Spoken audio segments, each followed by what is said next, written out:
present. People talk about trusting in life. And they say, how can I learn to trust in life? You can't learn to trust. And that's the greatest thing you have. If you have no trust in life, then you're a little fearful entity rushing around, running around continuously in fear. You have no trust. How can I learn to trust? What is trust? Trust is simply this: no fear. It's no more than the absence of fear. Trust is your natural state. Fear obscures your natural state. When fear is gone, trust is there. It was always there. Trust is, I trust in life. Where is life? Here, now. And then you notice that the enormous gap between what the mind imagines life to be, which is fearful, and the reality of what is.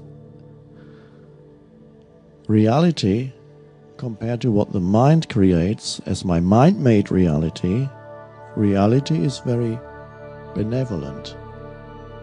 The mind reality is very harsh, what the mind creates as its reality. So when you look at people's lives, the suffering is derived from thought, believing in all the thoughts that the mind throws up about situations, my life, and so on.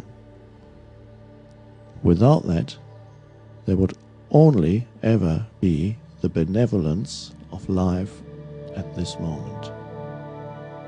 When you trust in this moment, which is trusting in life, life looks after you. It's like learning that you don't need to struggle to keep above water. When you learn to swim, at first you panic. You think you have to move as fast as you can to keep above water. And many people live their whole life like that, trying to keep their head above water.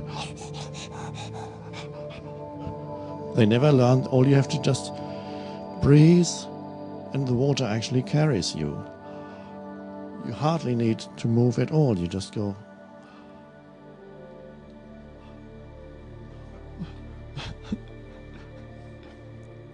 And this is what Jesus means when he pointed to the flowers and said they are not anxious about tomorrow, they are not struggling, they are not making effort, and yet life, when he said Father, it means the one life, the one consciousness. The life looks after them.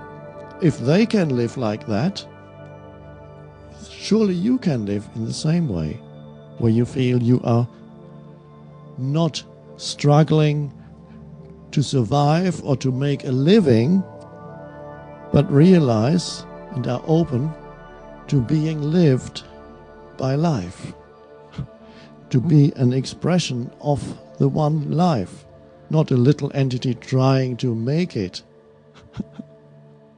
And so life lives through you. How else could it be?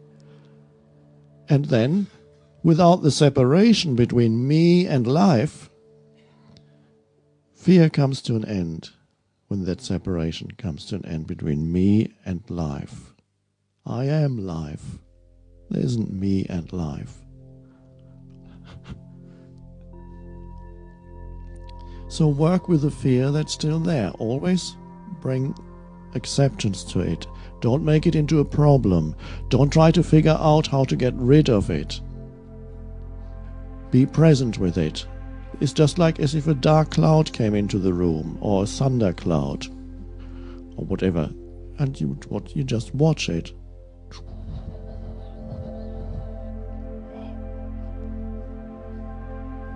And then it wants to move into your mind.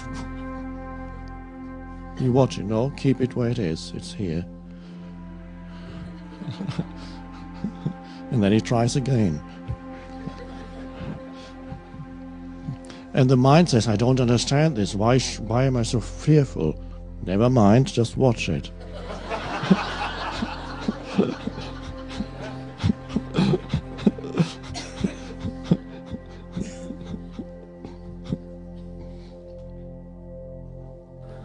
Hello, thank you very much for your very enlightened teaching, but I have a question that awoke me at 3 a.m. this morning, and I'm hoping you might answer it so I'm not woken up again. It was triggered off by comments you made on presence. You mentioned about presence being connected with the feeling of our aliveness, and then you talked about feeling as you walk across the grass, perhaps out in nature.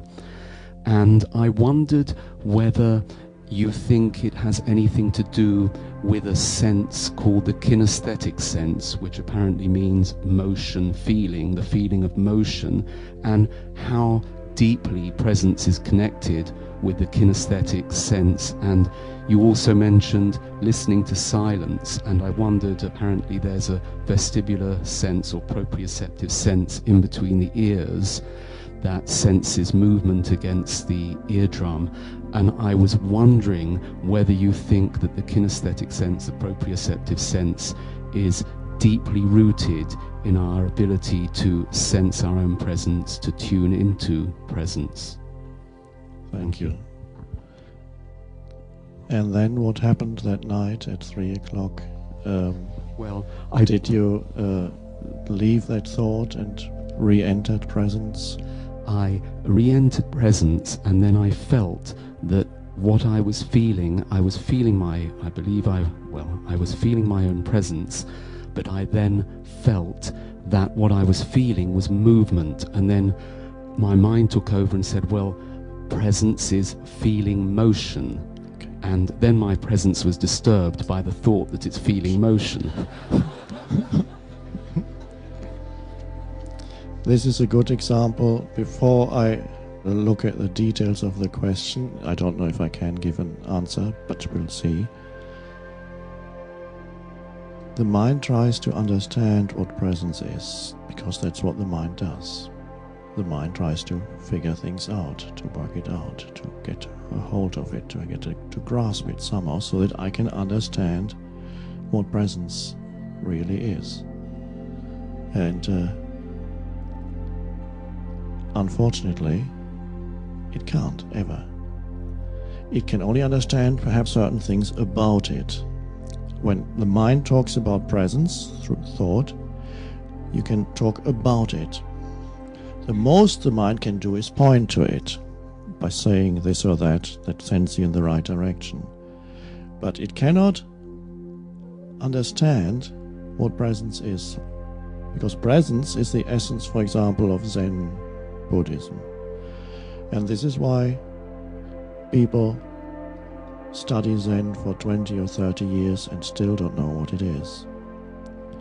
This is why an otherwise extremely interesting writer, philosopher, Arthur Koestler, traveled, I believe in the 50s, to Japan to write a book about Zen Buddhism. He had a highly developed mind, so he interviewed the Zen monks and spent several months there. And finally he wrote a book which was not his best, probably his worst. Some of his books are very good, but very intellectual, but penetrating analysis of certain things. But he could never understand Zen at all, because he tried to understand it through the mind. And he finally came to the conclusion that it was absolute nonsense, with which the Zen monks were only too ready to agree.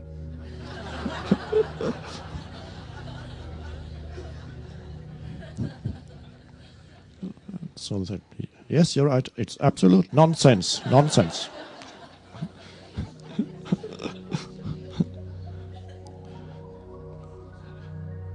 And a great hindrance in the arising of presence is a developed mind like yours trying to figure out what it is and not being able to step beyond the stream of thinking into presence.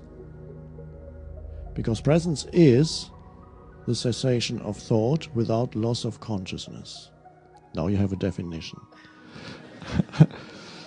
The cessation of thought without loss of consciousness. Wow. Where do you go from there?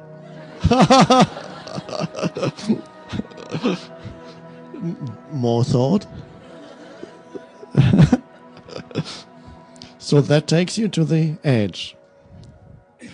And whatever you say beyond that, it can only be more thought, but not the cessation of thought, not presence. The alertness that is there when thought subsides. Whatever else can be said about it is peripheral. About, not it. You can talk about it. So you can talk about, yes, you could write a PhD, but it would never touch presence, but it could be very interesting. It could be about presence. Would it take anybody into presence? I don't know. Maybe there would be one page. You say, this page, on page 300 of my PhD is the edge. Read up to there and then throw it away. So you could ask, what is the relationship between presence and the senses? What is the relationship between presence and perception? Between presence and the feeling of kinesthetic, whatever you call it. One could say presence can flow into anything. Presence can flow into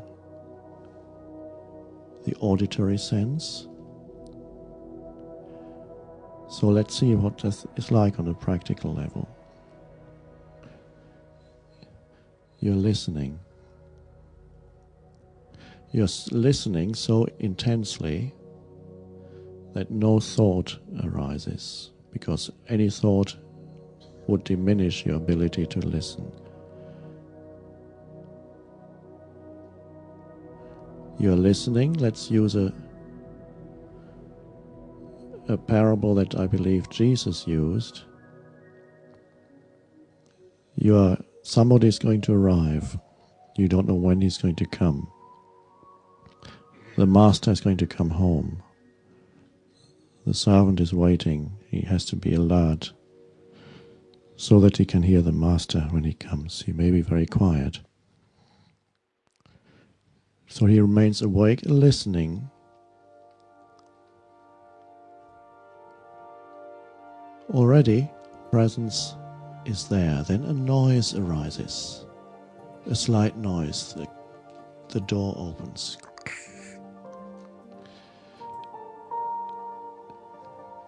Space and an object in space. The object here is an auditory object. It could be a visual object. It could be an inner object, like a thought. But what we call listening really wasn't really listening, because when you were listening, for a long time there was no noise to listen to. It's like being in a completely dark room and trying to see, not trying to, but intensely looking, but there's nothing to see.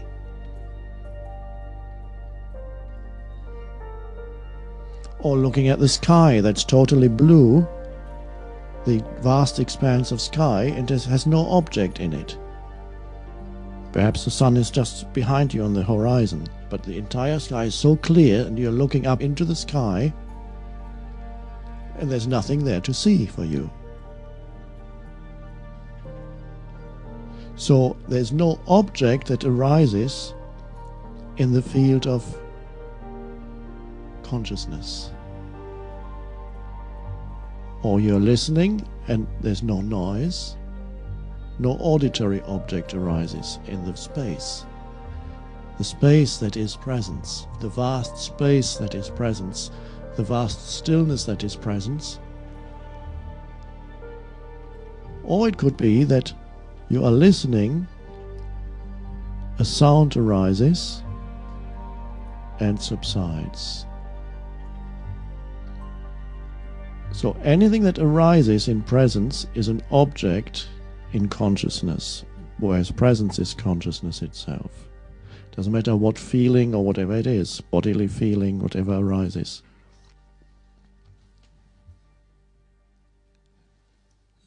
You have two dimensions object consciousness, which is a normal state for most humans, which means they only know themselves through objects that arise in their consciousness. Every thought, every emotion, every sense perception, every experience is a form, an object in the field of consciousness. Now it happens to some human beings who suddenly realize another dimension in themselves. And when it happens accidentally, it's usually because an object in their life that they had strongly identified with dies, dissolves. We call it disaster or death, the great loss. The big enterprise that I built up collapses. The wife dies, the child dies, the house crumbles, everything collapses under me. The object that I had identified with dissolves, and that leaves a hole in my life, a big gaping hole. Now some people cannot fill up that hole quickly enough. It's too active again. The enterprise collapses. Okay, I'm going to build up a new one. Another 20 years.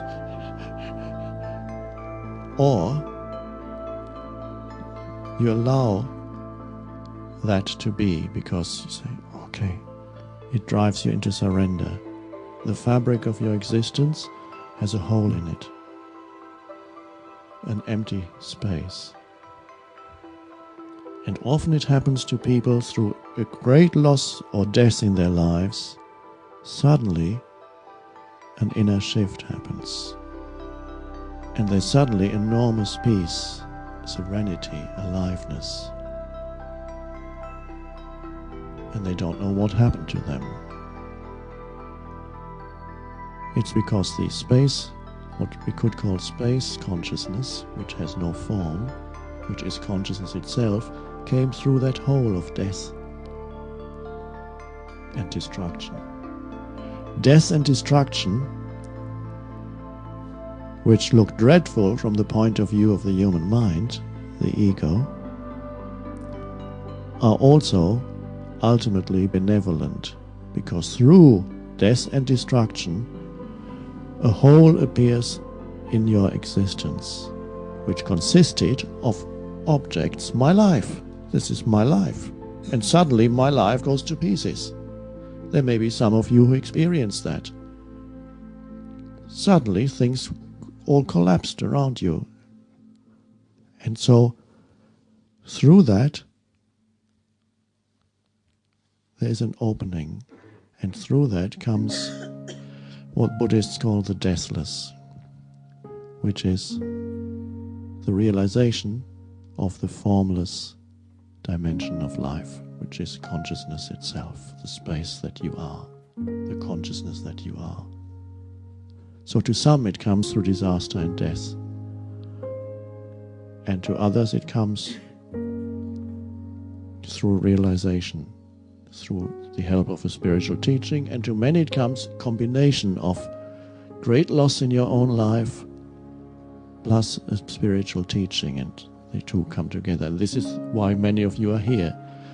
There are quite a few, I'm certain of that, who would not be here if they had not experienced this or that disaster in their lives. And for many people that creates the first opening.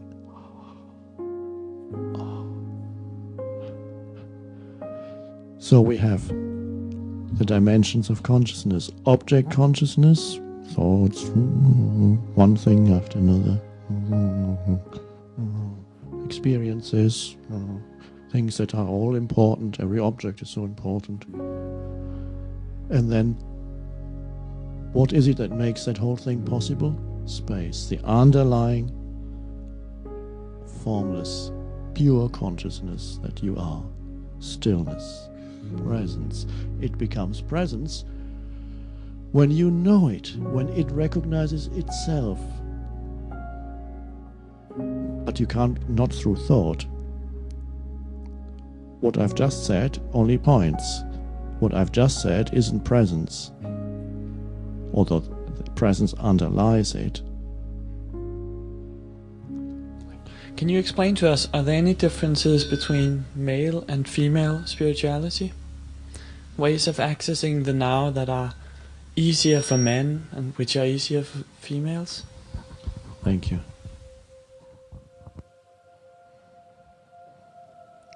No, I'm stuck in a male body for a while.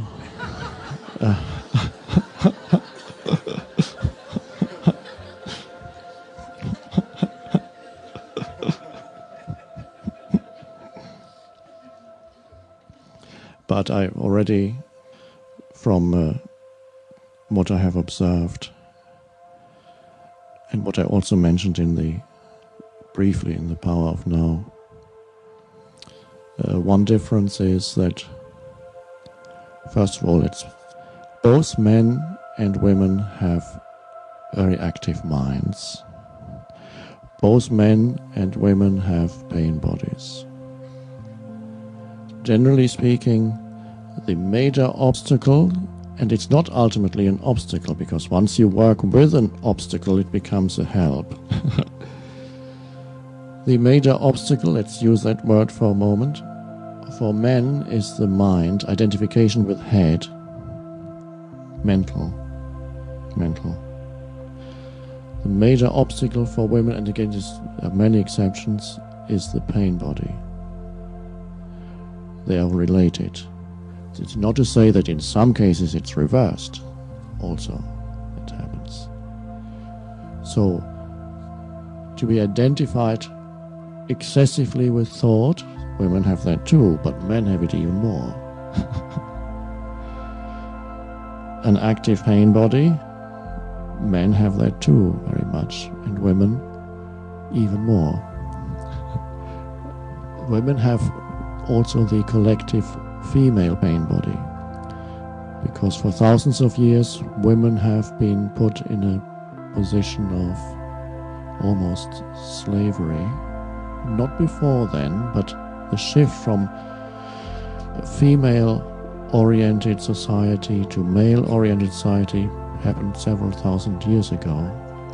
Very earlier societies, most god figures were female. And then the shift happened because humans moved more and more into thinking. And then the shift happened, the representation of the divine then began to assume a male form. And they needed to exclude the female. So female was then subjected to considerable suffering as simply because they were women. They could be sold and bought and used and didn't own property. And if most of these spiritual teachers that we know from the past, not anymore now, there are many female teachers and more are coming, but most of them that we know from the past seem to be male. Probably not because the realization came only to men, it's because society wouldn't even recognize the female as a teacher, most likely. And perhaps she was only known to very few people, any female who realized the truth. And there's maybe some exceptions to that also. At first, Christianity tried to exclude the female altogether. So instead of having, as a kind of representation, the father, the mother, and the son, they had the Father, the Holy Spirit, and the Son. And the Holy Spirit is probably male too. And it's only later that through popular demand, the female goddess figure of Mary became in some parts of the church very important, and so the female was brought back that way, although originally Mary was not important at all. Those head-dominated people, they were all men who tried to figure out what we need to believe in. They wanted to exclude the female. But there was an enormous need in humans for the female, so it came back. And so in some places, the Virgin Mary is more important than Jesus. People are much more interested in Mary than in Jesus. It's a representation. They feel now, when presence expresses itself, first there is the formless emanation of presence. That is no difference whether that is a male or a female body there. That comes through stillness. The formless emanation of presence, whether there's a woman or man here, in the stillness, the two merge into one. Stillness is the oneness. But as soon as presence flows into words, which is how a spiritual teaching happens, out of the field of presence come words, and the words carry the energy of presence still. That's why they are not just information. The words that come are charged with presence, so to speak, and that's hard to figure out through the mind, but that's how it works. And there already they flow into the form of the words. Presence flows into the form, and that form will vary then whether a man is teaching or a woman is teaching. There may be a difference.